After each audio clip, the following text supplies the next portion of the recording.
Anak digigit ular, dokternya malah diintimidasi. Sebagai seorang dokter, Pak Juna akan bercerita, dunia kedokteran Indonesia sedang berduka.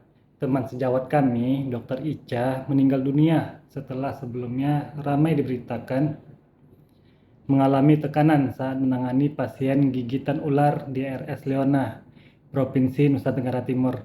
Padahal pasien telah dikonsulkan ke ahli toksikologi dan dari gejala tidak perlu mendapatkan antivenom. Menurut keyakinan Pak Juna sebagai dokter, ini bukan sekedar kabar sedih. Ini tamparan keras untuk sistem kesehatan kita. Karena ternyata di ruang gawat darurat, kami dokter tidak hanya harus menghadapi pasien kritis, keluarga yang panik, obat yang terbatas, dan fasilitas yang tidak selalu lengkap.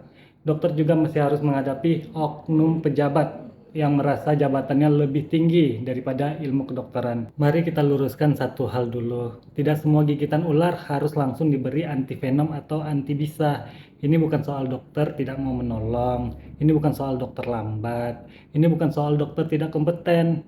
Dalam kedokteran, obat diberikan berdasarkan indikasi. Tidak diberikan karena ada orang yang membentak. Bahkan dalam keadaan emergensi, terkadang pasien perlu kita lakukan observasi ketat. Observasi itu bukan cuma diam, observasi itu bagian dari tindakan medis.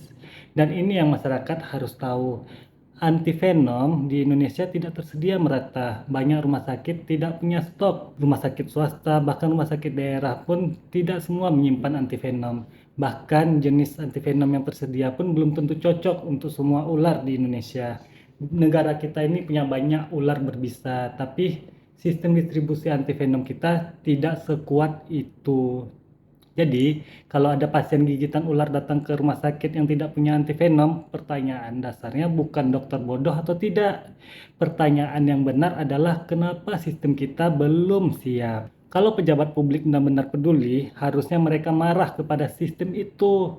Dorong anggaran, bangun jejaring rujukan, pastikan RSUD dan fasilitas rujukan punya stok, latih tenaga kesehatan, siapkan ambulan, buat alur darurat yang jelas. Itu tugas pejabat, bukan datang ke IGD lalu menekan dokter jaga seolah-olah jas putih itu samsak emosi mereka.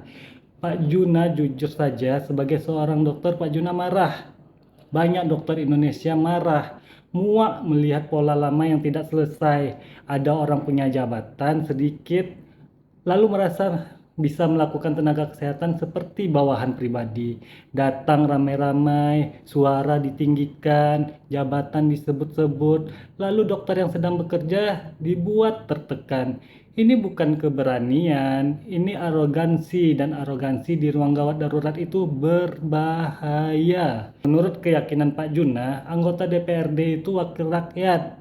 Wakil, bukan raja kecil, bukan pemilik rumah sakit, bukan pemegang remote kehidupan pasien. Kalau memang benar ada oknum anggota DPRD yang mengintimidasi dokter jaga, maka ini harus diproses serius. Jangan hanya minta maaf, jangan hanya klarifikasi, jangan hanya berlindung di balik kata salah paham. Kata salah paham terlalu sering dipakai di negeri ini untuk mencuci perilaku buruk orang yang berkuasa. Kasus Dr. Ica seharusnya membuat kita malu. Malu karena tenaga kesehatan sudah bekerja dalam tekanan masih dibuat lebih tertekan oleh orang yang seharusnya melindungi rakyat. Malu karena sistem antivenom kita belum merata.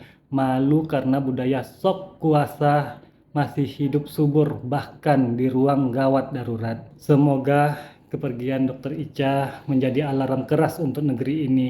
Tenaga kesehatan bukan musuh keluarga pasien. Dokter jaga bukan sasaran kemarahan pejabat. Bila video ini penting, silahkan bagikan. Semoga kita menjadi masyarakat yang lebih paham, lebih adil, dan lebih berani melawan arogansi yang membahayakan